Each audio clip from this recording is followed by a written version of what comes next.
The Fox Canyon Groundwater Management Agency to order and ask the clerk to call the roll, please. Vice Chair Craven, Here. Director Zaragoza, Here. Director Kelly, Here. Director Borchard. Here. Mr. Zaragoza, would you please lead? Oh, can you talk? Yeah, please follow Okay, me for the please. plane. Okay. Just a little bit. To the flag of the United States of America and to the republic for which it stands, one nation, under God, indivisible, with liberty and justice for all. Thank you. Mr. Zaragoza has some kind of a virus that's been going on for quite a while, and so we won't ask him to talk too much today. And my wife's very happy about it, too. Okay, agenda review. Is there anything? Yes, there is, Chair Craven. On item number 1, just as informational, we did send it to the printer with a watermark that said draft on it. And the draft doesn't show up, so they are draft minutes, of course, until you adopt them. On the final audit, item number 2, that came in very late. You should have gotten it by email yesterday. We'd like to, on item number 3, there's a correction. It's on page 3 of 4. It's the first bulleted point, about 2/3 of the way down the page. The bullet should read in 2011-2 instead of the :2, and the comma should be a space.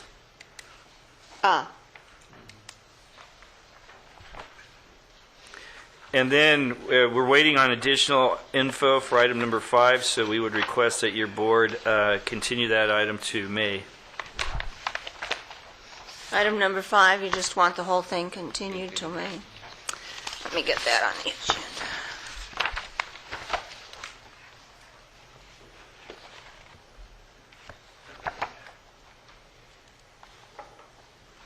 Okay, anything else? That's it. Okay.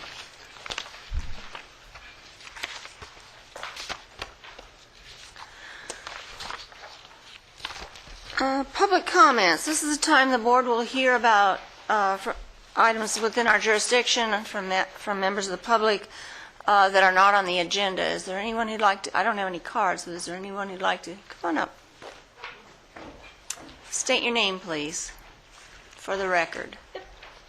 Good afternoon. I'm Dale Zarowski with the Farm Bureau, and I want to highlight one of the handouts that was in the lobby that was Save the Date for the Santa Clara River Watershed, or the Santa Clara River Watershed Awareness Month. However, it should actually be saying Celebrate the Santa Clara River Watershed, because we have an event planned on May 2nd at the Hanson Agricultural Center with a lineup of speakers, including Kathy Long, John Christ, Mike Solomon, Ron Botford, and Rick Good, who's going to be talking about everything going on very positive in the Santa Clara River watershed, and a couple tours planned for the month of May, including on Saturday, May 12th, a nature walk and talk that is going to be a view of the Nature Conservancy property close to Santa Paula, as well as a guided tour of the Agricultural Museum in Santa Paula. And I don't know if everybody's been there yet, but there's a new ag museum there that's wonderful. We're going to have a guided tour from 11 to 12 there as well. And then the following Sunday, Bouquet Creek Restoration Project in Central Park, Santa Clarita, and there's going to be a tour of a recycled water system at the Laverne Nursery in Piru. So anyway, this looks to be a lot of fun, and so hopefully everybody will come celebrate what's going on there on Wednesday, May 2nd, 4 to 7, out at the Faulkner Farm. Thank you. Thank you. Lots of exciting things going on. Yeah. Anybody else? Please state your name for the record. Mike Solomon, General Manager, United Water Conservation District. Just wanted to give you a little update on Lynn Mulhart. I was visiting him last night in the hospital. Lynn was in a bicycle accident. Man versus FedEx truck. FedEx truck won. He's doing okay. He's doing fine. He has a hairline fracture of his pelvis, and then he has some kind of a laceration in his left kidney. They're just monitoring that to make sure he's okay. He should only be in the hospital for a few days, and he should be okay. He looked fine. He was laughing. He was doing great, but I wanted to give you an update on it, and he expects, as long as everything goes right, he should be out of the hospital in a couple of days. So just give you a quick update. Is he at St. John's? Pardon me? St. John's? No, he's over at county. Oh, county? Okay. Yeah, they moved him BCMC. from community. BCMC. This is his second bicycle accident, unfortunately, in the past few... 1 month. 1 month, yeah. So we're suggesting that he get off a bicycle. So. Point of clarification, he's not at BCMC, he's at Community Memorial. Oh, across the street. No, he's not. He's across the street. They moved Oh, it they back did? over Oh, to BCMC? Oh, thank you. Oh, okay. Well, Were the sound effects to give us a flavor of the accident? Not available. I don't know what those sound effects were. Okay, thank you. Anybody else? Okay. We'll move on to board member comments. Welcome, Mr. Nelman. Okay, consent items consisting of the minutes and the final annual financial audit report, which is no longer in draft form. Is there a motion So moved. For both of them? for both of them? Or- Is there a presentation on the audit report, or? No, we were not planning to do that. Nothing changed, as far as I'm aware of, from the draft to the final. That's think- why we put it on We consent. had a report last time, but it was marked draft, Right. and none of us was comfortable in approving the audit, or receiving and filing it with the draft on it. But I guess we could have the statement again for the record that nothing changed. And I'm going to look, Janice Turner with our Public Works Central Services. She's the director. Good afternoon, Board. Janice Turner with the PWA Central Service Department. The only thing that changed is what's called the Management Discussion and Analysis. That was not included on the draft. And what that does, it's called supplemental information, and it provides kind of analysis of comparison of position from 2010 to 2011. There's some information in terms of some graphs and tables, and just gives you an idea of how the GMA is doing comparative to 2010 versus 2011. But all the other numbers in the report are unchanged, And it doesn't say draft anymore. and it does not say No, it draft. doesn't. It is a final report, yes, with an unqualified opinion, Yes. which is good. So we have a copy of it. This is Yeah. what was here today, and they sent it to us We have, electronically we have as a well. copy. I'll second Board Member Zaragoza's motion. Okay, and there were 3 findings, and we did receive the management responses. Yeah, there's And two they were findings. And those were the same two as the draft. Before. 3 pages containing 2 findings, right. Okay, and there were things we didn't know about. So we have a motion and a second. Is there any desire to pull that one aside for further discussion? No. Okay. All in favor? Aye. Any opposition? Motion carries unanimously.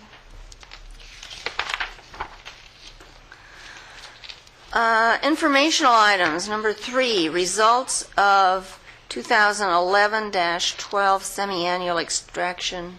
Oh, yeah, findings, statement filings, I'm sorry. You don't have the clicker up there, do you? We have the staff report, please. Nash. Mr. Nash and the Hunter Source. Oh, Yes, please. I did have a brief comment on the minutes. well, We just approved. we received your written statement. There was only one thing.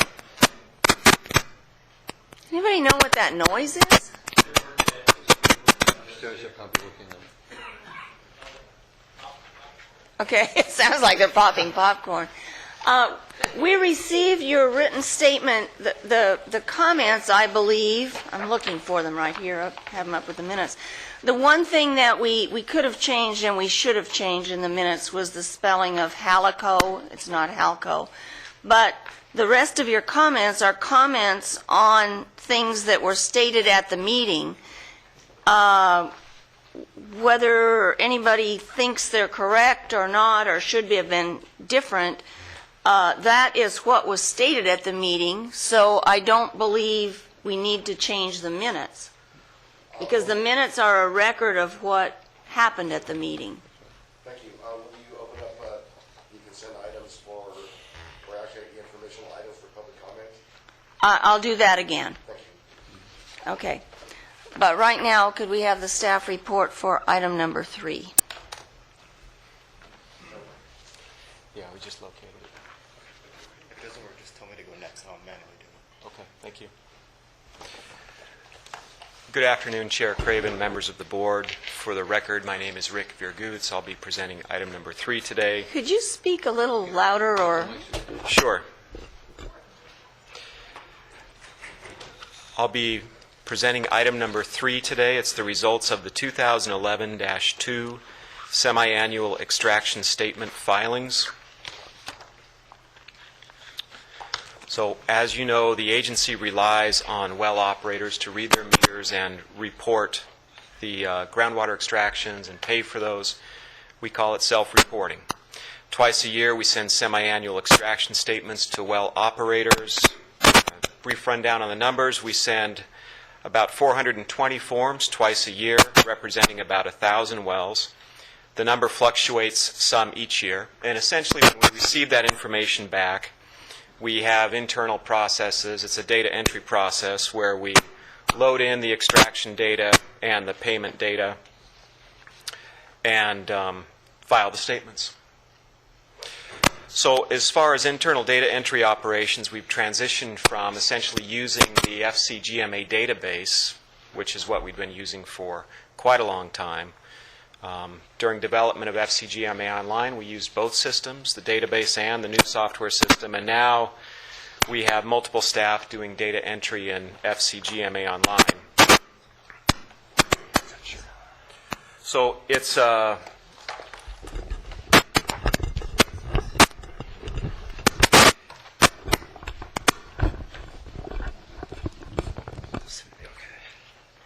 try to come down in a second.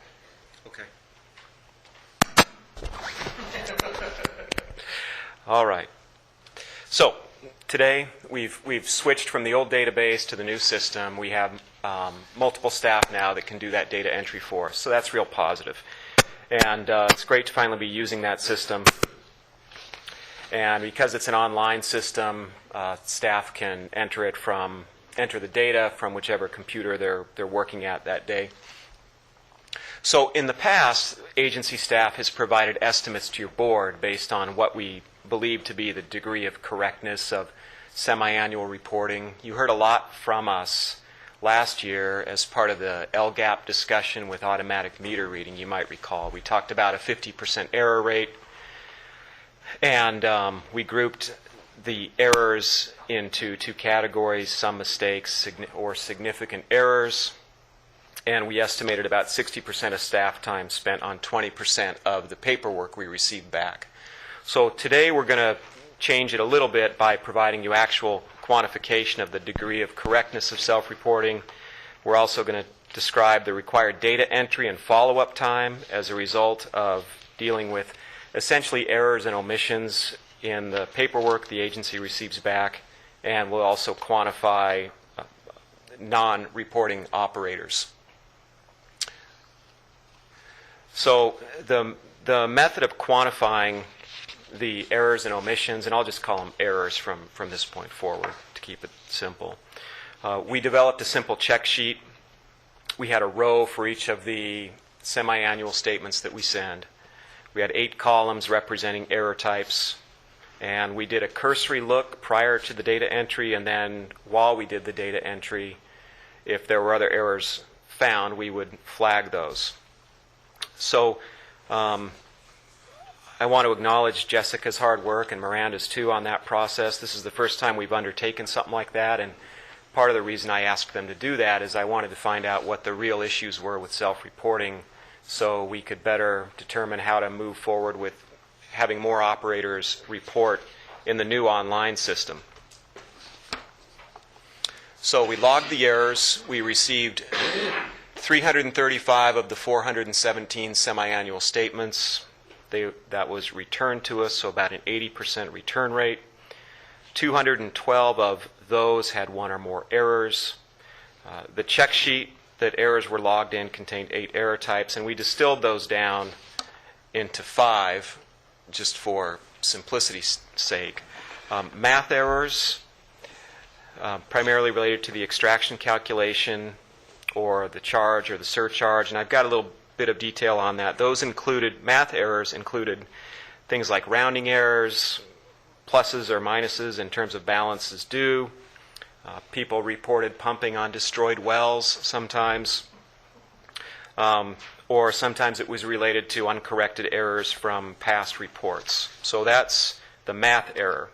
The meter error generally relates to a missing multiplier or a missing divisor, which are used to convert the meter reading to acre feet. If either one of those is incorrect, then the result is incorrect.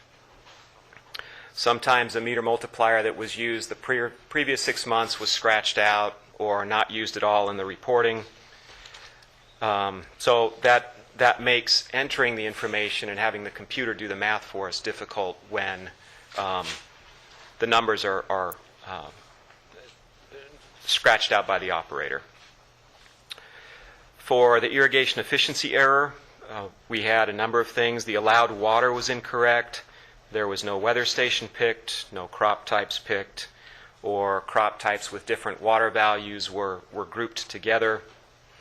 And what our staff found, despite all those, is with the current system, most of those accounts came out over 80% anyway. And payment, very simple. Payment wasn't remitted. And other, this is a big term here, but generally operators were crossing out previous balances, putting in zero. New meter, what do I do? Sometimes it was returned by the post office. Some operators claimed overpayment, wanted refund. We had a couple submit payment, but no semi-annual extraction statement.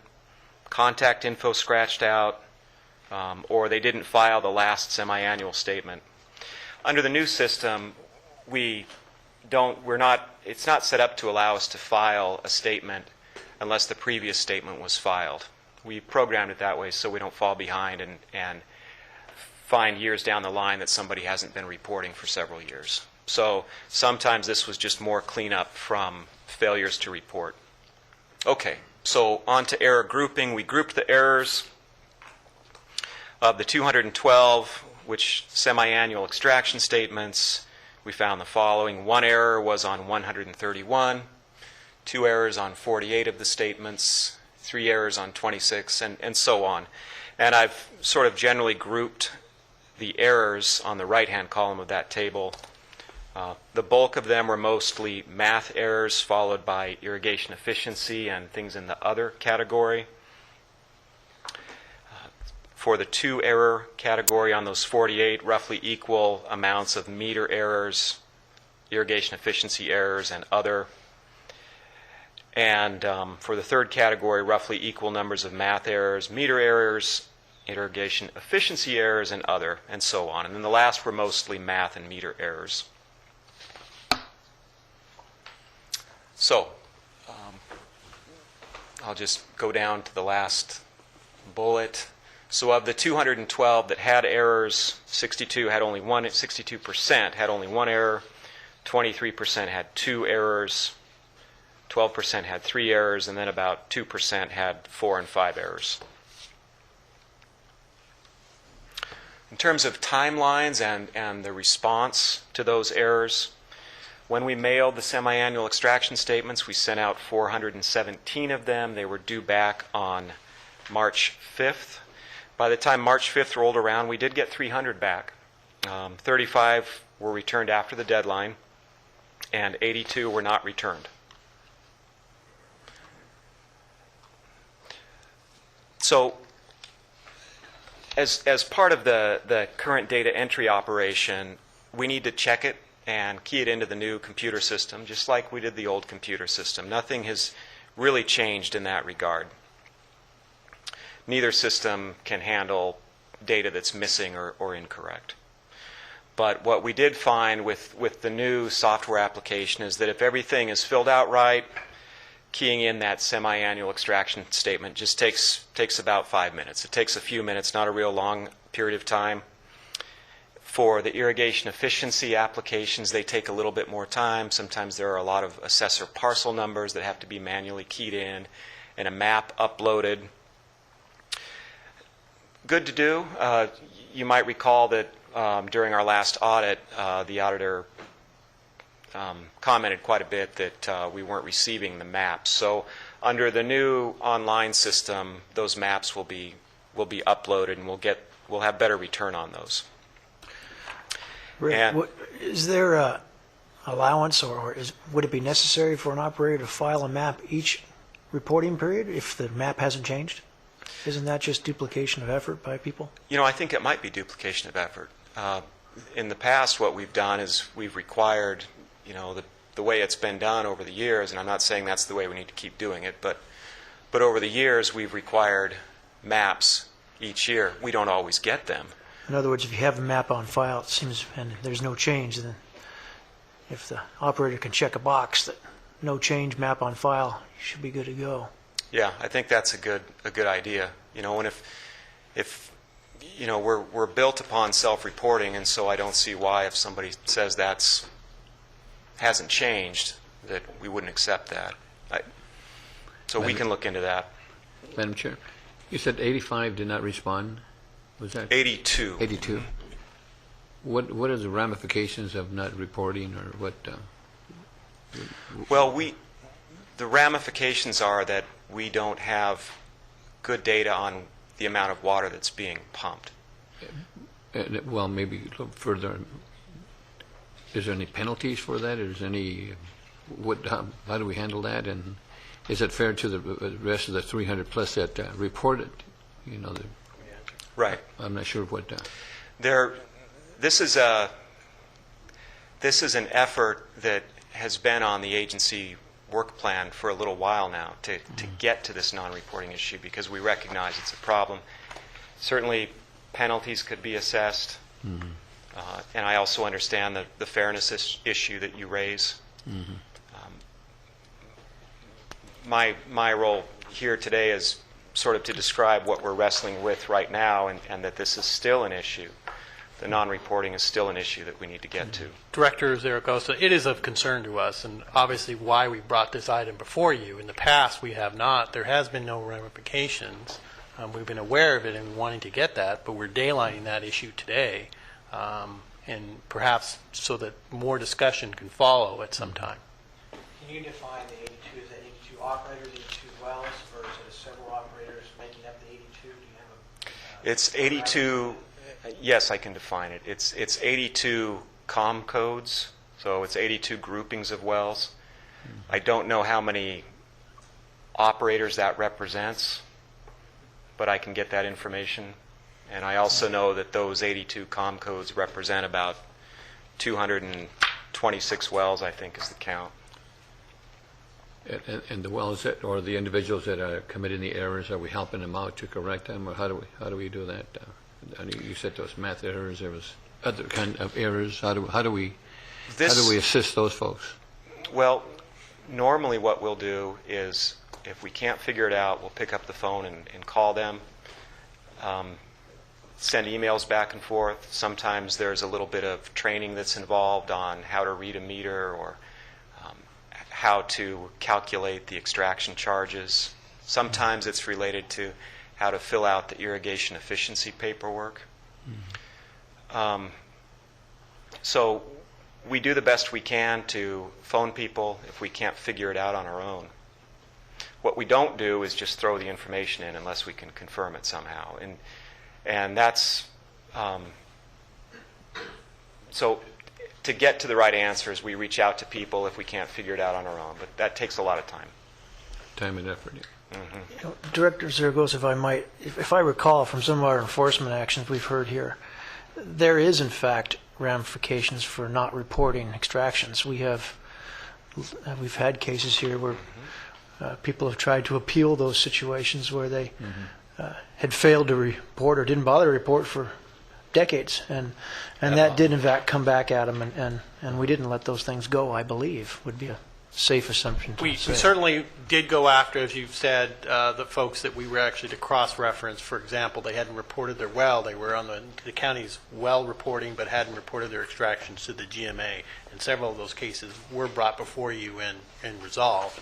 But as Rick will state, is we've essentially, the people that are playing, that are reporting, are how we've focused our attention. And either they haven't paid, they haven't registered their meter, or they haven't reported their extractions because we knew of them in some other manner. This grouping is a group that we wanted to go and pursue. We just, from a timeliness, we're getting to it now. And it's kind of a frustrating thing because we've been on this process for Quite a a while. great number of years, and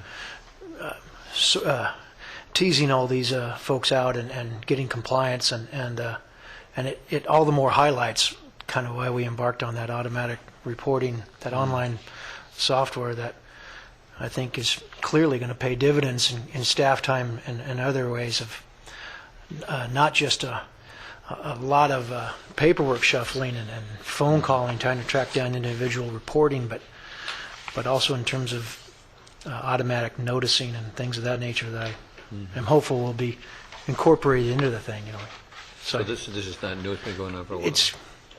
it's frustrating, and it's, yeah, I'd like to see it get all tightened up, but they're in the process of getting it tightened up, I Kind of believe. reminds me of the IRS, people file their income taxes and other people's don't, so we all pay for it.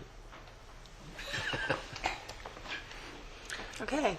So, But I Rick, do think you have that- any, or you folks, you have any others, because we're going to do this online reporting process, that should help eliminate some of these guessing games for at least the math errors, right? Because it's going to flow through on the system, correct? I think it is going to help eliminate that. And one of the things I wanted to basically daylight is that you probably want to look at doing other ways to help train people, because clearly with the current error rate, there's an issue.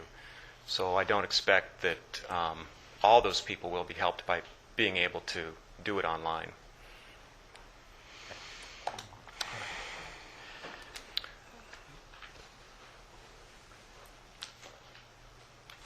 So, excuse me, a little bit about the time. So,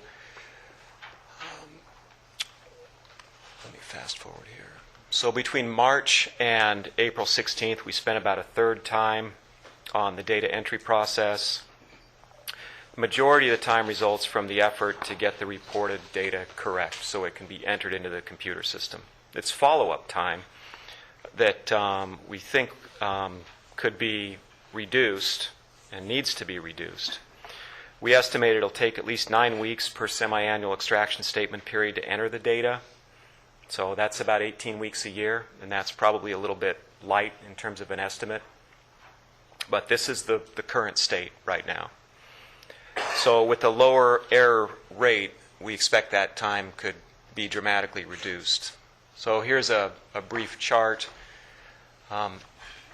We sent out the 2011-2 statements towards the end of January, due 45 days later.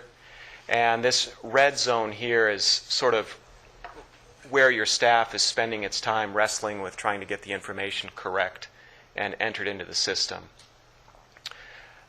Based on what we've seen so far with how much time it takes to enter these things when they're correctly submitted, we think we could probably shave this time frame off down to eventually maybe a third, but it's going to take a lot of work. And the point is, it takes a lot of time right now, so this is where we are, and you can see looking down the line, we're going to encounter this lengthy time frame again after we send out the next semi-annual extraction statement. So it takes a lot of staff time over the course of a year just to enter the data that we receive. And moving on to failure to report. So using the new software system, it creates reports for us in a way that the old system just wasn't designed to do. So we used it for the 2011-2 filing period, and essentially it tells us what's up on your screen there. We sent 417, we received 335 back with extractions that were actually reported, which came in about 64,000 acre feet, representing 768 wells. And then 82 of the statements were not returned, representing 236 wells. And we don't know what that extraction value is because it's a null value. We just don't have the information. And the results were very similar for 2011.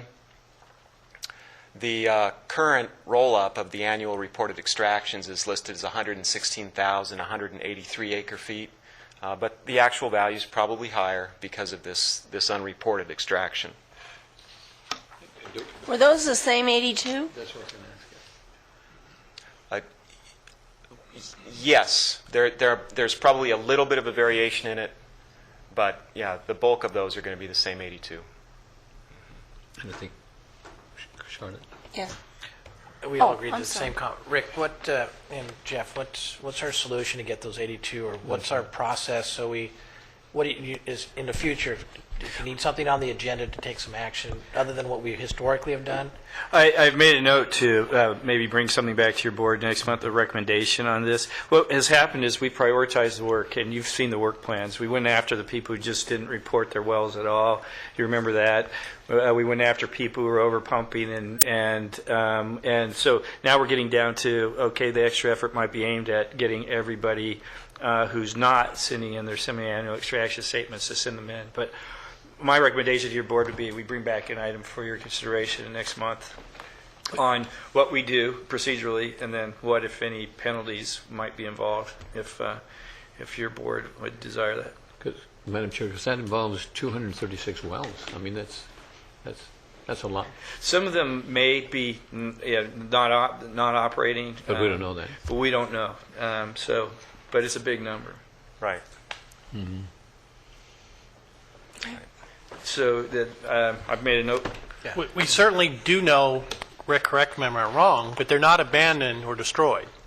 The latest query we did, and what we did, Gerhard, we had to go to the county database because we didn't have current information because there's no reporting. But the best information we have is 80% of those are active wells. And so a handful are destroyed, but really that to me is, it's a data point. A number of the operators operate more than one well. And so if they have a destroyed well, a lot of times the allocation from that well is pumped against another well. Point is, we don't have the information, and most of them are active. So, Madam Chair, I would just go ahead and let's just look forward to that information on the Certainly. next month for an I action agree. item. Right. Okay, we have more of the report here. I'm just about through. And then, so lack of reporting. It's funny, Gerhard, I just went over this. Right, so about 80% of the wells are active. And I just went over the slide, so I'm going to skip through it. This is a map showing where the wells that we don't have reporting are located. And it's possible that some of these have been updated since, but probably just a few of them. So it's kind of hard to see, but the green are the wells that we received reports from for the first and the second half of 2011. And the red indicate the wells that we didn't receive reports from, either one or both part of 2011. And I got to give credit to Jeff Dorrington for putting that map together for us. So it's a concern. About 20% of the operators didn't report. Jeff mentioned we have a line item in the budget to get to this. And so the question was, essentially, when are you going to get to it? Why haven't you gotten to it? Well, the reason is we haven't carved out time. We're so busy dealing with just trying to get the information into the computer that we receive and get that rectified that we haven't been able to focus on this issue. We have essentially become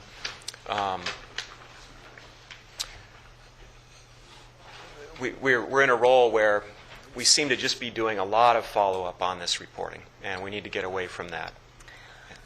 We've had a discussion about the ones that don't report. I'm concerned about the ones that do report, and there are errors. Have we sat down and taken a good, hard look at the form to make sure that it's clear? It's one thing to have math errors when somebody adds 2 and 2 and gets 5 or something like that.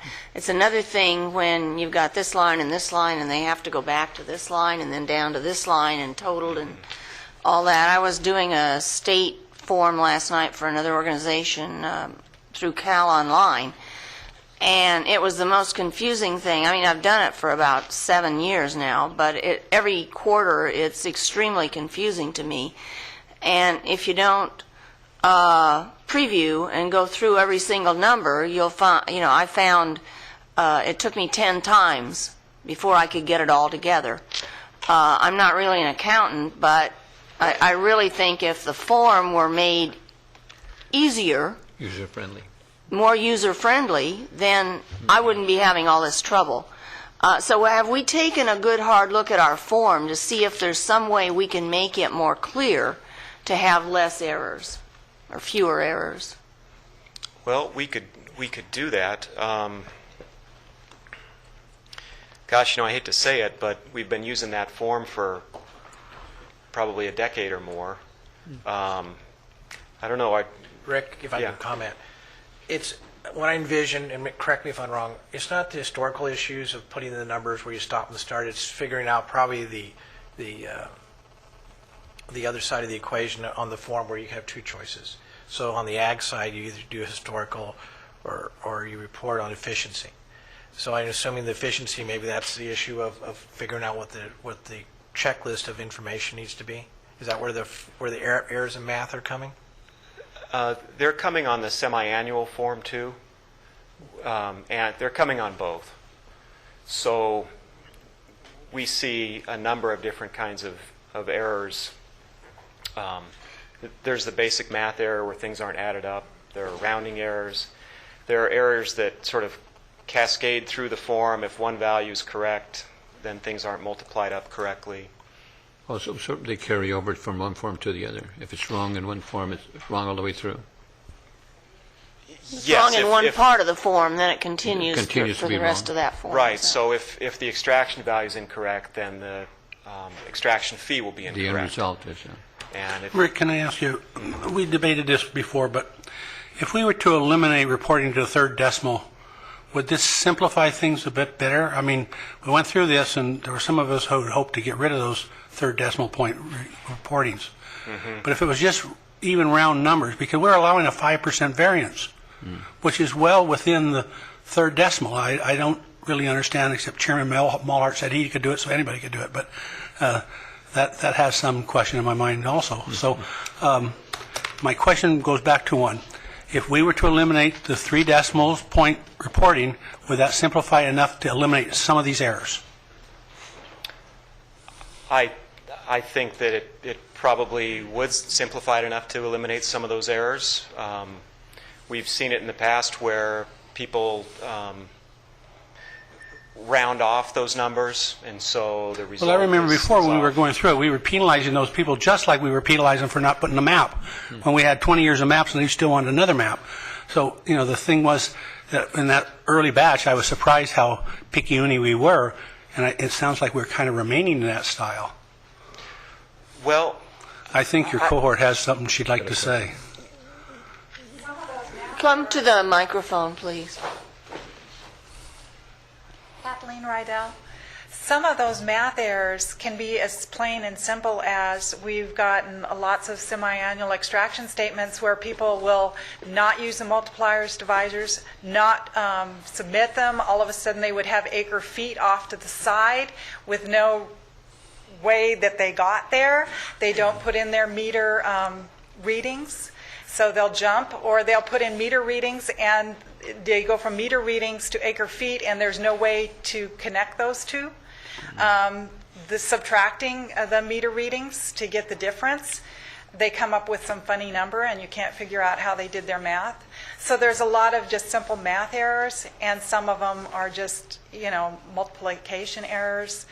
A lot of that, and I don't think a lot of it has to do with number of decimal places, because if they can get through the simple math, then it's a lot easier for them to figure out 3 decimals. Well, I would agree with you, except in reading several different brands and types of meters, I find that sometimes you got to figure out, number one, is where is the decimal point? It's that little black dot. Now, where the hell is the black dot? And so that alone contributes to the problem I see, and that was my argument before. There's a lot of confusion with the meter readings, and working with meter calibration and meter readings and getting the meters into the system, I've found that where one would think the decimal place would be is actually not. And so understanding the meters, your Right. meter, understanding your meter face and how to read that meter is important. And especially if you're an operator, you got a Sperling and something else, and 2 op reads, and one is 20 years old, and by the time you're going to be confused going from one to the other. So the hope is to get the meters correct and then have the conversion factors on the form to aid the person who is filling out the form to get the correct meter reading. Yeah. To If know I where might the decimal take a place is. moment. Charlotte, the thing I'm concerned is, I realize getting people to be really correct is one good thing, but the people who are totally ignoring us, I find more important than somebody who's trying to comply but has got a couple of errors. I mean, I realize it's necessary to really spend a lot of time, but I would be more important. It's like the guy going down the road with a loud muffler. You give him a ticket, but you let the person who has no muffler at all, but you don't catch him. It's just, I think our time would be better spent chasing the total scufflaw. Well, I think that's coming back to us. I just had the Complaining. question about, there's still a lot of errors there, and I was wondering if it was us or them.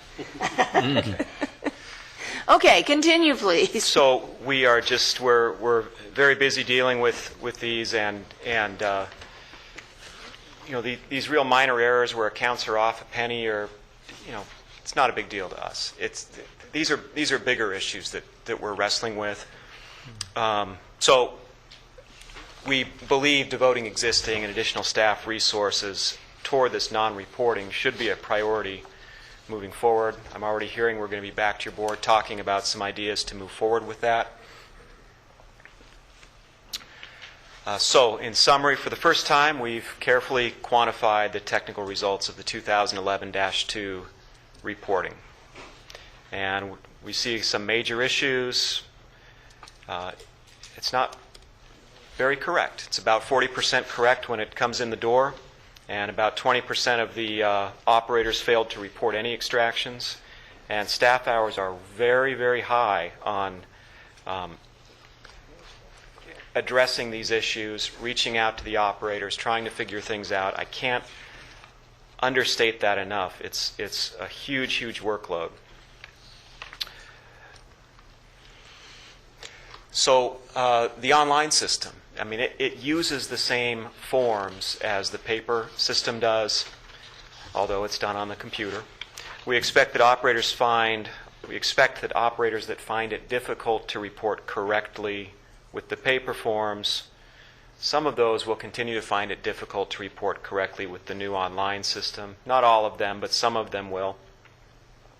To solve this, we think we're going to need to do more training of operators on the reporting of extractions and irrigation efficiency allocations. And our recommendation to your board is just to provide us feedback and to receive and file this report, and I can take questions. Rick, if I might ask one more, and that is, our video vignettes are not going to address this issue at all. It's strictly the IE, is it not? That is correct. So perhaps within county government, the video section or something, could that help you make a vignette on how to fill out the form? I'm sure there's a way to do that. You have a wonderful speaking voice. I think you just do it so good. So I'm sure that the county IT group could put a video together. I can almost imagine it now. Showing people where you won't charge us as much as Styles was, will you? I wouldn't think so, but I don't know. So. Director Kill, I was going to mention it in my comments for the irrigation allowance vignettes. I had a similar concept of instead of them being necessarily videos, I could foresee a larger part of that effort being expended towards developing tutorials that would, like if you're on Microsoft Excel and you've got questions about how to pull together a chart, you could look at the tutorial. And similar thing with filling out those forms, and I could see that being a very similar thing being tied into this annual reporting software thing. Go see the tutorial about how to fill out the form, and it being solving a lot of the issues, I think. Go to the help file. Go to the help. Okay, any other comments? No. Questions? One more, please. Yes. Rick, has all the old data been transitioned to the new system? Yes. So everyone's old paper reports have all been now input into the new online system? Right. Excellent. Chairman, I move we file. Receive and file? Receive and file, please. Okay. Second. So there's motion. Oh, Oh, I'm sorry. Please come up.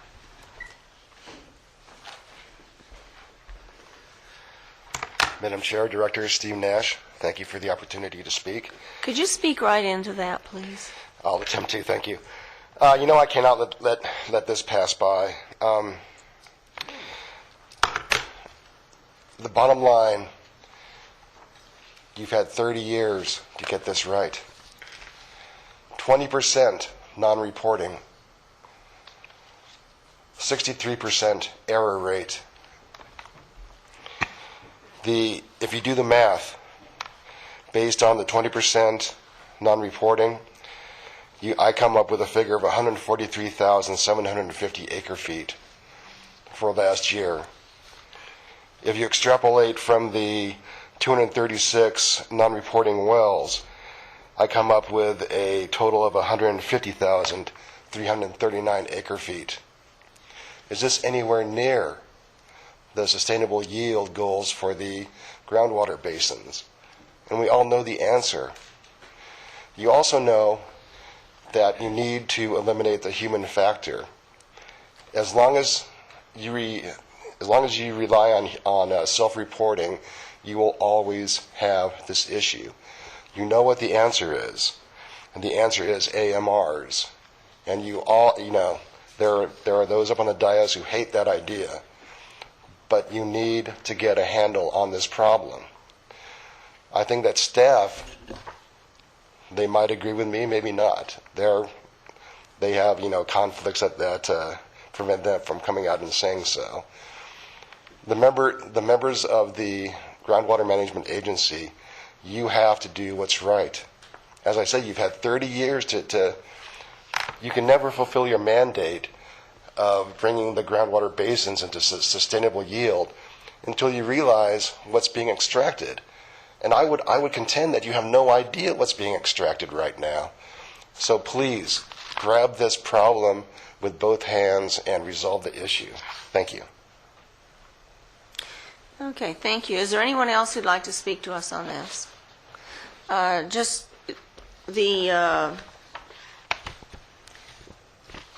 non-reporting issue will be coming back to us. Is that right? That's correct. On the next agenda. So we're going to start with that one, and we'll move on to the others. Okay, we have a motion and a second. Are there any other board member comments? All in favor? Aye. Aye. Any opposition? Motion carries unanimously to receive and file. Thank you. Okay, let's go back to the minutes, to the comments on the consent calendar. Mr. Nash?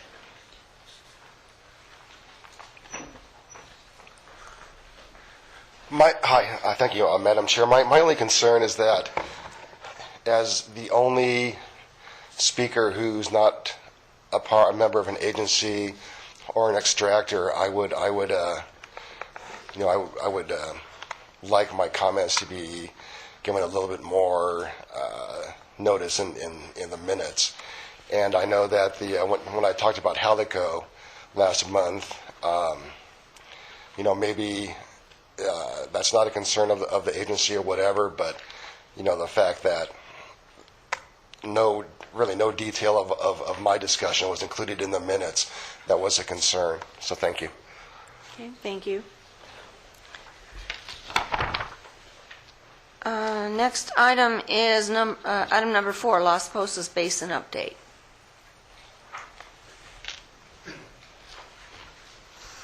Steve Bachman, United Water. I don't look like Brian Bondi.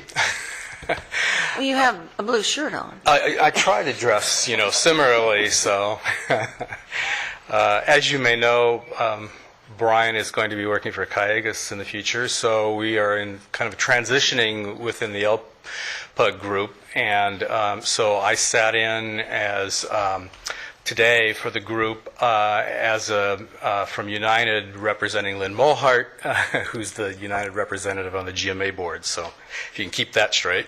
But anyway, I'd like to give a little update on it. Part of what we discussed was how to handle the situation of the interface between the GMA and the Las Posas users group in the future. The request, I think, of almost everyone there at the meeting today were two things. One is that they would like to see a GMA staff member be at the meetings and the LPUG meetings, and the reason for that is they feel that there's better communication would go on between GMA staff and what was going on in LPUG. So they thought that was a better communication. The other thing was that in the future, we are going to be, in the LPUG, we're going to be putting together what we're calling now a voting panel. And when you work by consensus in an area, what exactly does consensus mean? Does it mean that if you have one vocal person, for instance, does that mean that's against something? Does that mean you have consensus? So we decided we needed to have some kind of a tiebreaker, basically. And so a group of stakeholders had put together a proposal for a 7-person voting panel, and that panel, which would represent different types of pumpers in the basin, would only vote on something in case there was some kind of a dispute that not everybody would agree on, so we weren't sure we were actually getting consensus. And that vote would be just an advisory group vote, obviously, because the GMA board ultimately has the responsibility. This isn't taking anything away from the GMA board. When that group is put together, and we worked a bit today on the process of how that would be, how people would be elected to the board and those kinds of issues, when that is set up, then probably somebody from that group who would be a pumper in the basin would be making this presentation here at the GMA to you instead. People felt that was, LPUG felt that was very important because it is a stakeholder-driven process, and they thought it was better to be hearing from stakeholders rather than staff members. So that's really what went on today. We are, getting closer to having this draft done of the management, the Basin Pacific Management Plan, and that's the target right now. So, Okay. any Questions? Comments? Well done, Steve. Thank you. Thank you. I have a quick comment, Chair. Yes. It's been my observation, and I don't go to all these meetings, but I try to make those that I can. And it's been my observation that this is a very results-oriented group of people, good minds, and they're committed to cooperatively working on a host of problems and issues in those basins. And I think it's going to probably be a blueprint, perhaps, of future basins. And I think it should be well known that this group's moving forward. They're not just out killing time. They're meeting every 2 weeks, and there's no delay. There's no issues of wanting to prolong things. There's difficult issues ahead, and they're tackling them, I think, in a very expeditious manner. Thank you. Is there a motion to receive and file? Madam Chair. Oh, yes, I'm sorry.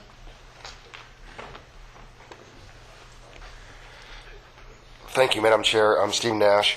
I really have nothing new to add. I just want to make sure that some of these comments from the staff report are brought forward. And the migration of salts into the deep aquifer north from along the Arroyo Simi into the central portion of the East Las Posas Basin has to be a huge concern. When Callegas extracted 10,000 acre-feet from the ASR facility, the groundwater levels in the vicinity of ASR wellfield have declined by about 80 feet. Waterworks District Number 1 has expended about $400,000 lowering the bowls and bringing these wells back into operation. They can't be happy about that. Callegas reported that the ASR well field could store up to 300,000 acre-feet. Now it is reported that the storage capacity may be about 50,000 acre-feet. I don't even understand how that kind of miscalculation can occur. Barrelwood Heights Mutual Water Company, well number 4, has seen a steady increase in chloride levels. Is this the canary in the coal mine that signals the death of agriculture in the east of Las Posas Valley? And I certainly hope it isn't. Thank you. Okay, thank you. Anybody else? Okay, we have a motion to receive and file. So move. Second. All in favor? Any opposition? Motion carries unanimously. Okay, we're down to action items. Number 5 is being pulled and will be on the next agenda in May. Item number 6, consider adoption of resolution number 2012-2 for penalty structure to obtain meter calibration compliance. We have a staff report, please. Yes. Good afternoon, Chairman Craven and members of the board, directors of the board. For the record, my name is Kathleen Rydell. I'm here to present item 6, consider adoption of resolution 2012-2 for penalty structure to obtain meter calibration compliance.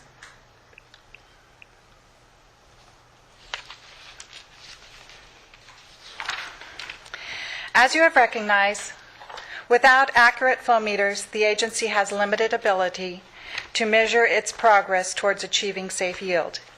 You, the board, have adopted the following resolutions. Resolution 2006-1 for calibration of water flow meters also requires that flow meters be tested every 3 years for accuracy. Resolution 2008-4 revised policies and procedures for accuracy testing of flow meters. And Resolution 2009-2 imposed civil penalties for failure to submit proof of flow meter calibration.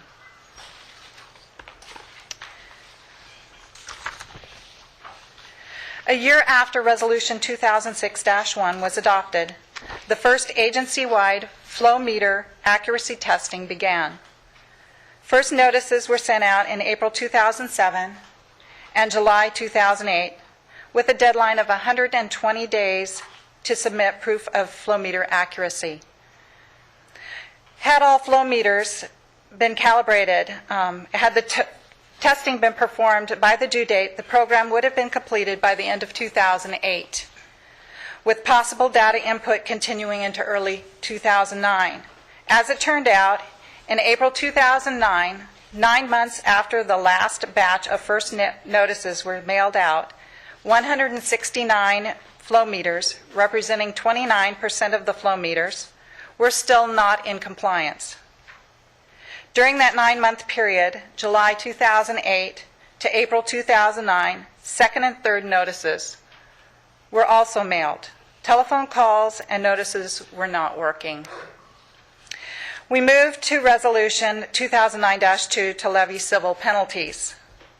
Data indicated that we were not being successful with business as usual. Within 4 months of adoption of 2009-2, all but 17 flow meters were in compliance, representing 97% compliance. By the way, some of those remaining cases of those 17 dragged out into 2011. Civil penalties collected to date due to late submittal of calibration documentation totaled $10,100. Staff time was much more costly. Fast forward to the present. Currently, we're in the second round of agency-wide flow meter calibration testing. The second round is being conducted in 3 phases. Phase 1, first notices were mailed out July 2011. Phase 2, first notices were mailed out January 2012. And Phase 3, first notices will be mailed out in July 2012. Phase 1 meter calibration documentation was to have been submitted by December 31st, 2011. As of January 3rd, 2012, go to the next slide. 65 responses have been received, representing a response rate of 57%.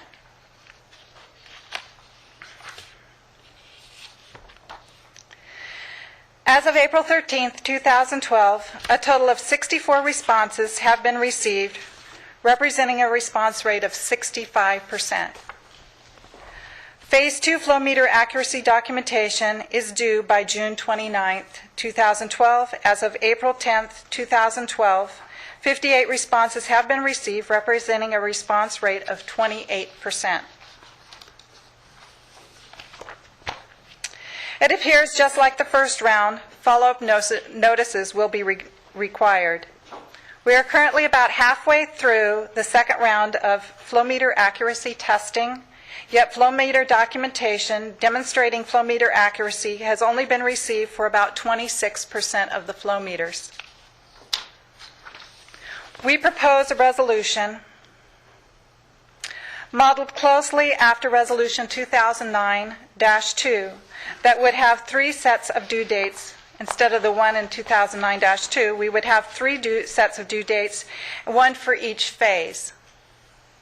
It would set forth timelines and civil penalties for failure to comply with the requirements, and due dates are based on the date that the second notice, a notice of violation, is sent out via certified mail. The timeline and civil penalties for Phase 1 are shown on this slide. As you are aware, Phase 1 flow meter accuracy documentation was to have been submitted by December 31st, 2011. If adopted, second notices, notice of violation, would be sent via certified mail with return receipt in May of 2012. Prior to mailing the notices, the owners and operators will be contacted via phone or to verify address. Following September 13, 2012, a civil penalty of $1,100 would be assessed. Following October 15, 2012, a civil penalty of $1,700 would be assessed. And following December 12, 2012, civil penalties of $2,300 would be assessed, and this is for noncompliance. Those are cumulative? If you have, no. In December, if you haven't filed, do you... You only have to pay the $2,300, not the $1,100 plus the $1,700 plus the $2,300. That wasn't clear the way I read it. Okay. It follows the same way that they did it for 2009-2 resolution. In addition, beginning September 13, 2012, extracted groundwater would be billed at the non-metered rate. So Phase 2 and Phase 3 would have the same penalties as Phase 1, but different due dates. And in conclusion, without accurate meters, the agency has a limited ability to measure its progress towards achieving safe yield. Data indicate that we are having the same issues with compliance that we had in the past. Our recommendation is to roll out the civil penalty structure sooner than later. We recommend adopting Resolution 2012-2. We would like to have the board consider including a cost for staff time for any owner-operator whose meter is out of compliance for a period greater than that established by the third tier. Any questions? Madam Chair, Yes. who does the calibration? Are they certified individuals that do the calibration, number 1 and number 2? How are they submitted to the agency? There is a series that have been approved by the agency in the past. They've been on the list of approved calibration vendors, and that was approved back in 2006. And so the calibrations are performed, and their documents, the persons that did the calibration, they have their forms, they sign them, and then those are sent in to us. So then they report if the meter's not working or so forth? That is correct. Okay. Madam Chairman, if I might, before our meter committee has come to the front, but before they get the chance, I wanted to ask Rick, I did not realize that we had a sunset or a specific date on what we passed before. I thought it was 90 days after, 120 days after, stated like that, and that ordinance 20092 was to be in perpetuity, and now I find it was a year specific. Why did I misunderstand that when we were talking about days after mailings? Well, I think the earlier resolution had deadlines of 2009 written into it. It has specific dates. I'm going to ask you then, why do we put deadlines for this year? Why do we not rewrite this so as meter calibration requests are sent out, it will be due back in so many days. Yeah. Failed to do how many more days? Failed to do how many more days? By after X number of days, you're in total penalty. And then we don't have to revisit and review this every time. Come with a timeline. Jeff would We like can, to- yeah, we could certainly do that. As I recall, I don't think we thought that this would be a perpetual problem. So Well, the interesting thing is the number of failures now are similar to the failures before. I think we have the same group of actors probably repeating themselves. your recommendation or suggestion is a good one. We can do it that way if your board so desires. To tie into that also, Director, if I would, I'm not opposed to the penalty schedule here. I'd like to see it simpler. You know, a kind of a one number, and I don't even mind if it stair steps or accumulates. But it seems to me when you start going around the bush with trying to figure out non-metered rates and civil penalties and then fines, and you've got different classifications. We've seen this when we've had appeals, how we've had various classifications of fines and penalties, and let's write this thing so it's simple and I think has some teeth in it, and maybe we can get some compliance. Just put $1,000 of step ladder in it, and every time they fail, the next step is $1,000 more. Well, let me just say, I don't know why I didn't catch it before, but I really don't like the way these three tiers are written, because it's not clear to me, and I always look at something as just because we did it before, we don't have to do it again that way. And all of us at some point are not going to be here. We might know what we mean now, but the people in the future who read it may not know what we mean. So when it doesn't say this is, it doesn't say that the 2,300 includes the 1,100 and the 1,700. I think that it should say, after so many days, an additional civil penalty in the amount of 600 or 1,000 or whatever it's going to be should be stated, because that's certainly the way it reads here. Only it reads that after 120 days it's 1,100, and then after 150 days it's 1,700. It doesn't say that's inclusive of. So I just think that needs to be made really clear if that's the way we want to do it. It's not cumulative, that's what you're saying. No, she said it wasn't. Mm-hmm. The intent was not to be cumulative. That's right. So I think we need to say an additional amount of, otherwise at some point somebody's going to say, hey, it says here that it's this much more and this much more. Okay, if you go to item 6A in your agenda package, Right. page 1 of 2, it lists the days, and it doesn't give specific dates. So we based it on the date that the second notice, the notice of violation, was mailed Right. out. It isn't specific for this year. It just says it was adopted on this date. It's not clear. So that's okay as far as what you were talking about. Right.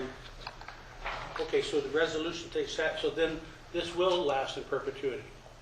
Yes. Yes. Do we want to, does your board direction, is it $1,000 per step with the additional penalty of, just for I clarification? don't honestly, yeah, Jeff, I don't remember honestly the history how we came to those odd numbers, to be honest with you. Well, it's 1,100 plus 600 plus 600 is what it is. Correct. We did have, the original resolution went through various iterations, and we went back and forth, and somehow we landed on a $600 increment. Yay. Can't remember why. Maybe Robert Ronio can illustrate something for us. We should do what they have to say. Oh, yeah, I will. Okay, we have two members of the meter committee here.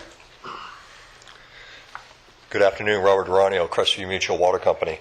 As one of the original members of the meter committee when we started this project back in 2003, putting this together to see where it's grown and what it has become. Thank you. You're doing right. You're taking it where we'd hoped it would go, and I can only encourage you to please adopt this. I like it. It's going to help, and it gets us the information that we need in order to make important decisions and understand what's going on around us. One other thing I would encourage is that those that may fall into this penalty phase, understanding that this is an incentive, this is a stick to get them to comply, I would also encourage you at that time to take a look and see if they're also complying with the self-reporting forms on the semi-annual basis. Maybe you'll find that some of them are the same individuals that you're having difficulty with there, and be an opportunity in order to get their attention by grabbing them by the short hairs. Thank you. Robert, before you leave, could you address how happy are you with the penalty schedule as written? I actually like it. I understand the clarification and making sure that's not cumulative, and that is a $600 increase per step. But I do think that there needs to be something in there for staff to be able to work with as far as the non-metered water use that's extracted. Not just simply for the civil penalties of not complying with the form, but then also for the water that was removed from the basin that cannot be replaced. And there does need to be some consideration for that, although that will generate confusion, and we'll be looking at staff in order to make sure it's clear and concise in its formulation as to what is that amount of water and how they arrived at it, and that's sound and solid. Plus, Robert, do you think it just, I'm sorry, Dan. No, I was going to say, Rob, the only thing to add to that is how far, the other thing to look at is how far back, if these are the same group of bandits as before with the 82 non-reporting process, it's just figuring out how far back we can go or could go. Retro. I'm sure legal will have an opinion on that. So that's why he's so quiet over there. Legal then. We need a little Well, I think coaching once here. we adopt this, as it goes forward, we can't go backward with a fine that we adopted today. But if they're subject to the fine that we adopted in '09, that should still be running. Right. The clock should be ticking. I would just offer that we went through all 3 phases, we completed essentially that work, and now we're in a new round of meter calibration. And so So we have 0 hanging chads from '09. if there are, they're very few. There may be 1 or 2, but there's not certainly 82 or Remember, 100 they're out there. 97% compliant. Right. Good afternoon, Tom Smith, City of Camarillo, also on the meter committee. And, it's kind of a shame that it had to come to this point, but I do appreciate staff's efforts, and I commend staff for everything you've done to get us to this point today. And I really can't say it much better than what Robert has, but I certainly do support everything that you're doing, and I really appreciate it a lot. I think we all will appreciate it in the long run, that's for sure. Tom, what is your thought on simplifying the penalty to a single number versus tying it to, if there's various factors? Again, we're talking about staff time again, and I'd like to see staff doing things other than shuffling paper around all the time. Well, simple is good. I certainly don't have any arguments with that. I can't honestly say that I've really examined the resolution very carefully, so I'm really remiss in trying to respond to your question. But I do agree that simple is better. Director Borcher, could you tell us exactly which parts of this resolution that you would like simplified? No. Because it seems pretty straightforward to me, but, I'm sure that form I struggled for an hour and a half with last night was straightforward to somebody else. So. Well, the one thing we don't have, and Ms. Rydell could maybe tell us, but we don't have the used water as part of this ordinance, right? No, that The water is that was not. consumed in violation of the meter. No, that would come from their extraction statements or would have to be determined. That is just whatever water they did use would be charged at the unmetered rate. So we'll grab that when we do the meter rates then. We would have to determine how much water they used, and so we can't quantify. This could be a domestic that only uses 2 acre-feet. Right. It could be a big ag user who's using 100 acre-feet, so we don't know what the So you don't quantities. think we need to make it any portion of this resolution today? It does state that they will be charged the unmetered rate. So Madam Chair, Okay. so really what we're looking here is the violation of the flow meter calibration Yes. Right. for this specific, other than, okay. Is there anybody else who would like to speak to us on this? Yes, please. Thank you, Madam Chair. I'm Steve Nash. Real quickly, until the tiered surcharge fees, whatever you decide they may be, starting at $1,100 and possible fines of up to $1,000 per day, exceed the economic incentive to either to extract groundwater without reporting, misreporting, not calibrating their meters, nothing will change. Thank you. If I could make one more little comment. Yeah. In looking through this, the staff report here, I noted here that the Phase 1, the deadline for submittal was December 31st, and the estimated mailing date of the notice of violation was May. Will be. And shouldn't that really be January 2012? I mean, if they didn't meet the deadline, then shouldn't that NOV go out that very next month? Normally that would occur, but with the transition to the new online system with the automatic generation, we wanted to get the system up and running and complete, and it takes a little bit of lag time. And we wanted to also go before the board to see if, before we go through the second mailing, there's a penalty that we can put so before. you figured in a certain amount of period there to maybe get the resolution in place before you, okay. I think it would be a better incentive, as we've seen in 2009, to be able to have a stronger incentive for them to respond. 'Cause, yeah, it would seem to me that, you know, you've given how many months for the first reply? 120. We extended it from the 2007-2009 effort where they had 120 days to respond when the notices were sent out, and we actually offered essentially 5 months so that there wasn't a crunch with people who do the meter calibrations, that everybody wasn't all running to them at the same time, and then there wasn't a difficulty there. So we wanted to spread out the load. So I agree with that. And then, you know, then you've given another ample period of time to, after your notice of violation, before you incur any charges. I mean, That's true in case... 120 days. So I think this is good. I mean, even for things that get missed or misplaced or lost in the mail, I mean, we've got nearly ample time. 10 months to get with the program. That's... People shouldn't be able to complain about that. Let me ask you, if you turn to item 6A, pages 1 and 2 of 2, and if you look at the bottom of page 1, where it says number 2, would anybody object if we change this so that it read, if proof of flow meter accuracy is not sent within 150 days after notification of violation is sent, the operator shall be liable to the agency for a civil penalty in the amount of an additional $600. Plus the 1,100? Well, an additional means in addition to the 1,100 that... Right. Yes. Plus the 600. Yeah, in not caps, but parentheses. Parentheses, yeah. And the same with number 2. It would, instead of saying 2,300, it would say an additional 600, and then we could put in parentheses a total of 2,300. I think that would make it clearer for what the intent is. Do any of you object to that? No. Okay. Do we need to make a motion to modify the document as submitted? We got to make a motion, put it on the agenda first, right, or move forward. We haven't made a motion to approve. We haven't made a motion yet, so. Right, there was no motion. Okay, So I we make can a modify motion the to go ahead and put document. resolution 2012-02 as reads, With a modification. with the modification that Charlotte mentioned. Is that clear enough? You could do it either way, either as a motion to approve as modified or as a separate motion to modify and then vote on the modified. So it's either Okay, one well, step or two that you're choosing. It's relatively simple. I think one motion. Simple is would- good, yes. The motion The with the motion is modification. we'll put the resolution 2012-02 with the amended adjustments that Charlotte mentioned. I'll second that motion.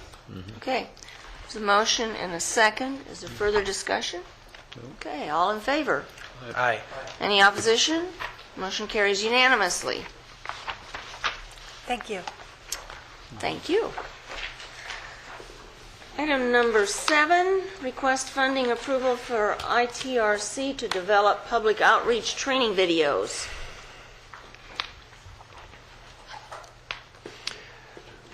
Good afternoon, Chair Craven,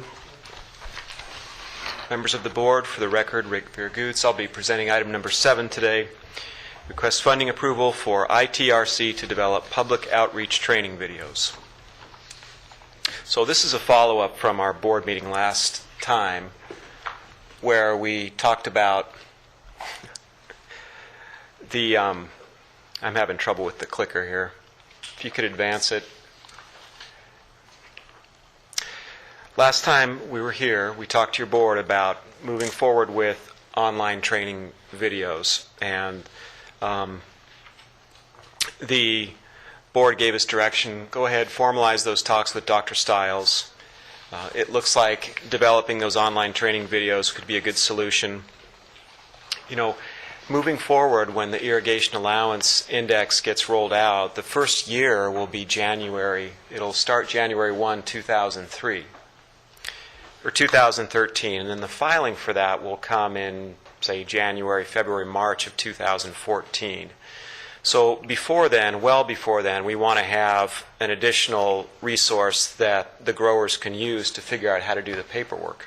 So that's the purpose of the training videos. So we've had discussions with Dr. Stiles, and we provided him a formal scope of work that described what we were looking for. And he responded back, got it yesterday. And his proposal is that the training videos would be created by the Irrigation Training Research Center using their online video technology used by Cal Poly San Luis Obispo. So we provided, if you've looked at the scope of work, we provided two possible options. One would essentially be Concept A, where Dr. Stiles makes the videos with his current staff. The other concept would be that he would come down here, stand at the podium just like I am, and we would use the Granicus system to film him and do video of the slides. For a few reasons, he wants to do the work in-house. He thinks it's more efficient for him, so he's put in a formal proposal to do that. So the videos would cover four main topics.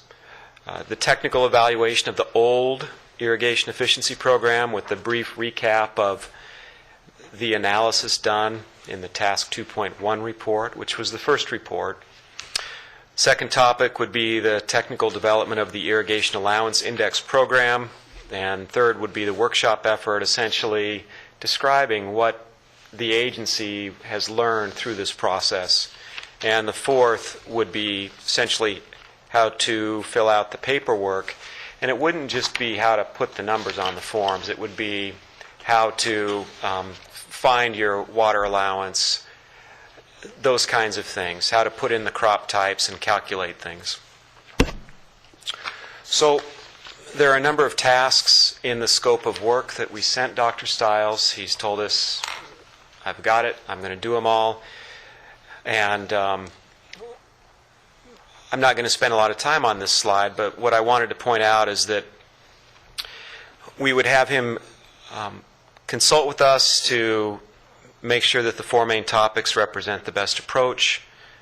Next thing would be propose the subtopics to us and get approval in concept. The third is important.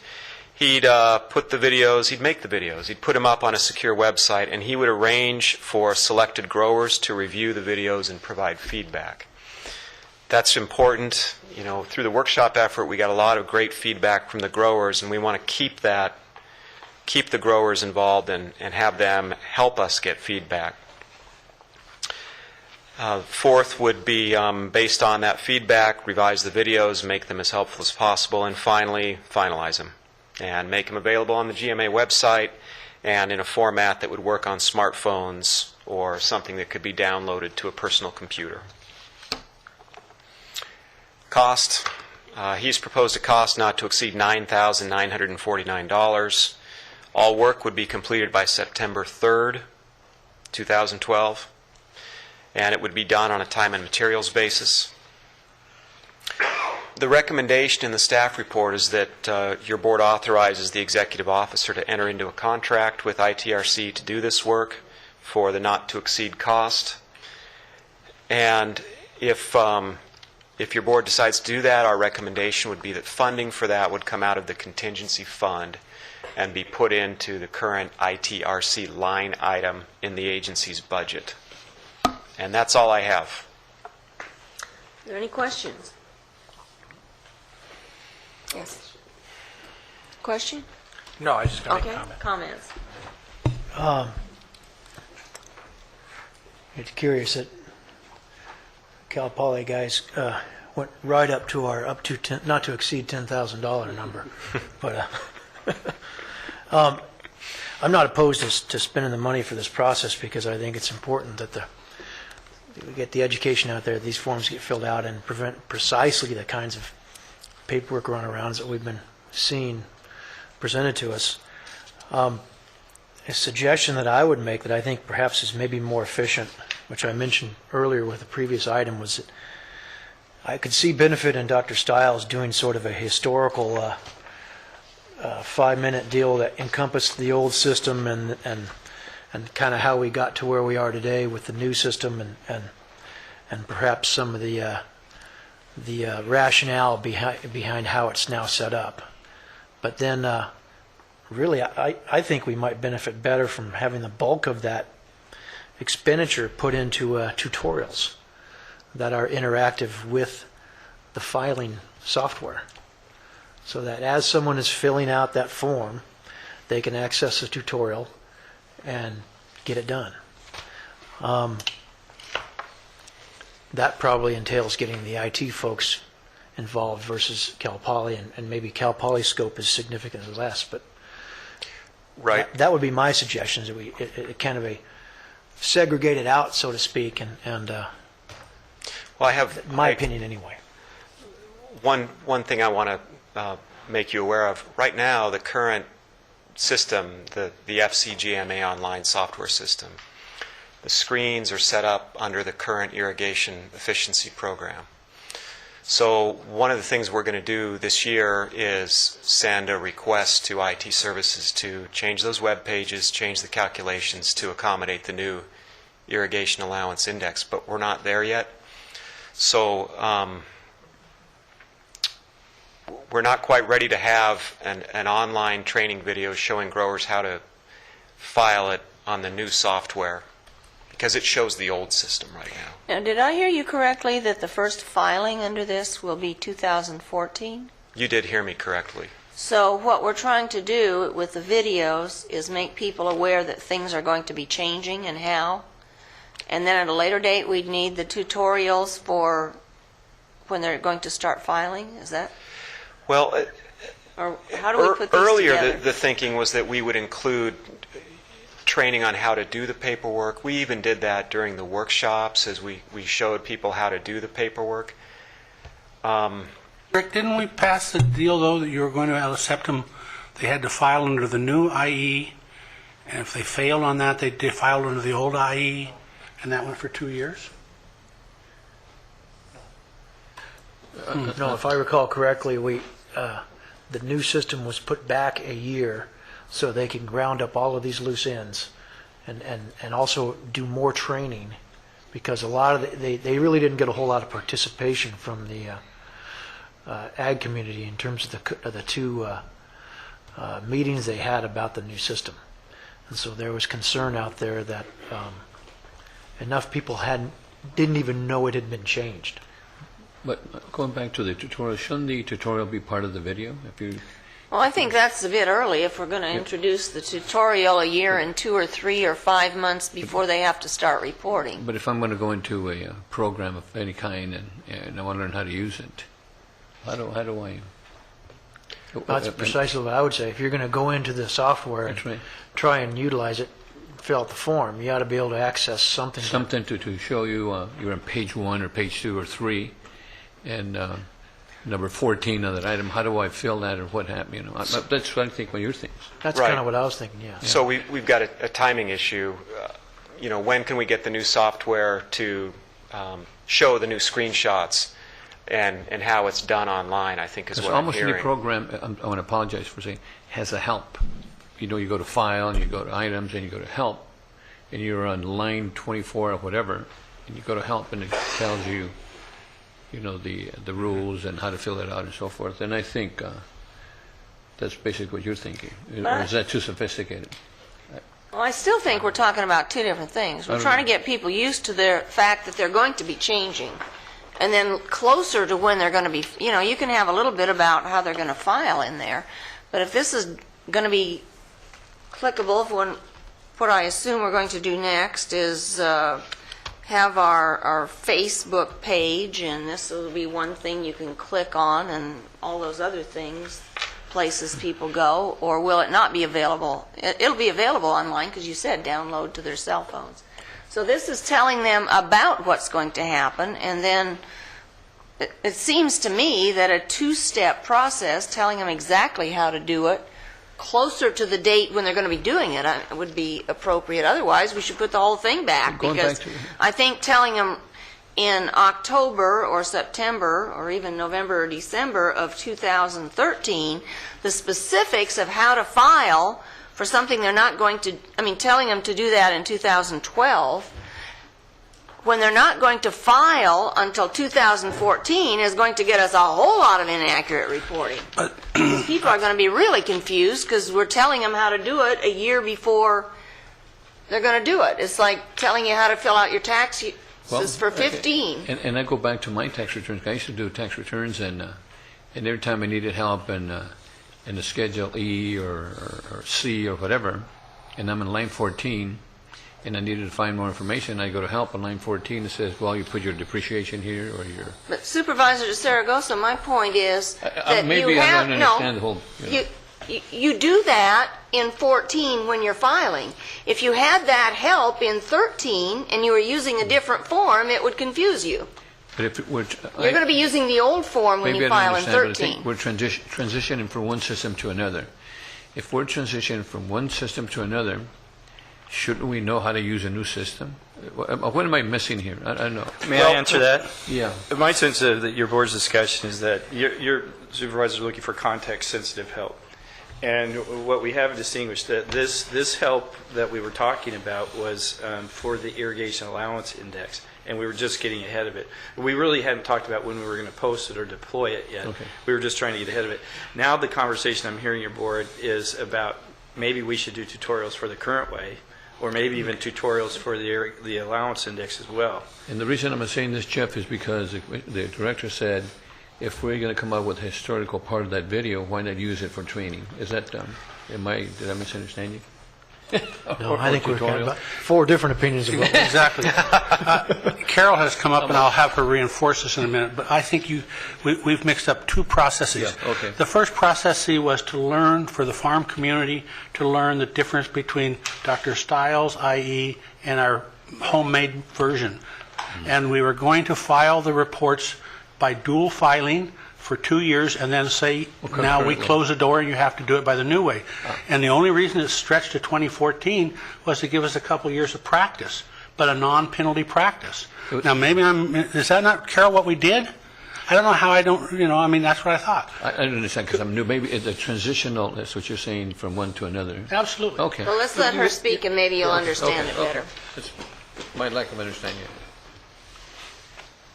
Carol Schoen, Zone Mutual Water Company. Just move over and speak right into it.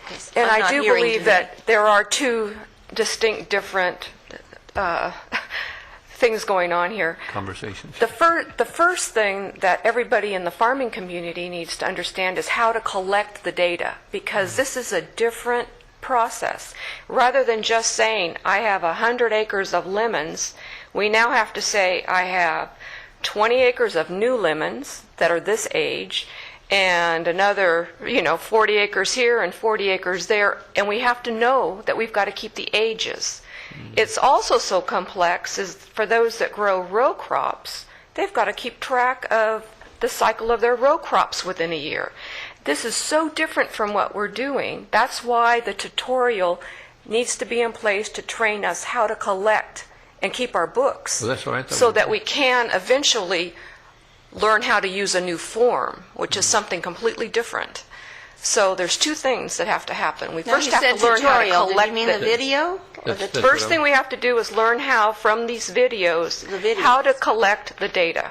What is it that is expected of all of us in this vast amount of bookkeeping we're going to have to keep now by each of the crops, the ages of the crops, the cycles and everything else, which is going to get really complex. So That's what those tutorials need to do. And Micah's right. He's recalling the way I remember it, and that is that we were going to do a kind of a trial reporting, and we weren't going to get penalized until we got out to about 214. And then I do think that when it does come time to fill out actual forms, it is correct that we would help How do we get help? Okay. help on line items and things like that.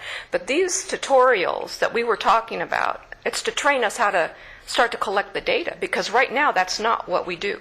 Now, I think this isn't what we're talking about, a tutorial in the sense that you ask. This is a video where he's going to be telling people. A video then? Yeah. Yes. So we need to have these 5 videos that say, here's where you were, this is why we're changing, here's where we're going, so that all the staff of the farm starts keeping the records correctly. Otherwise, we aren't going to be able to fill out the forms. Right. Okay. Ahead of time. Ahead of time. Okay. So with that, let's move Okay. forward. I'll make a motion to accept the funding for the outreach training videos. Okay. I second that motion. It's a motion and a second to accept, and this would be concept A. Yes. With the Concept A for the videos for the training. Okay. Is there any discussion on that? Was there anybody else who wanted to speak to us? I'm sorry, I shouldn't be asking at this point, but I didn't ask if there was anybody else. Seeing no one come forward, then I will ask, all in favor? Aye. Any objection?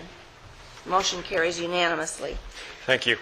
So did I understand that we would like staff at a later time to bring us something when the transition is made and the forms are developed, to bring us a proposal for developing tutorials for and help on how to fill these forms out? Chair, let's wait and see what comes, because they're Okay. still in the process of finalizing the software, and I believe we do have some money in the budget for that process. And if this is new work, new scope in terms of developing, I'm just what trying to did you get call a it, few Jeff? druthers in there. Context, Context-sensitive help. excellent, context-sensitive help. Then if that's new scope, then that's probably going to require new money, but Well, I believe we've got a bit of surplus anyway in that. I'm just trying to get a few druthers so they can have their future. antennas going, and when they get to that, know that we might be thinking in terms of some good help. Pre-planned. Madam Chairman, I would suggest, too, I'm going to beg Carol to do a little reading. We'll go back through the minutes and see what we actually passed, because I think we had some time schedules in that, and maybe she can present it to us at the next meeting. Okay. Okay. Carol, well done. You get up and speak, you might get volunteered. Okay, agency All right. Facebook page. Good afternoon, Chair Craven, board members, Gerhard Hubner, Watershed Protection District, and GMA staff. This is a continuing item, returning item. As you recall, we had a discussion, actually, Miranda gave the presentation at the last meeting, and I'm happy to announce yesterday she had a baby girl. So we're very, very happy for her. So as I mentioned, you did have this discussion. We presented the concept to you at the March meeting.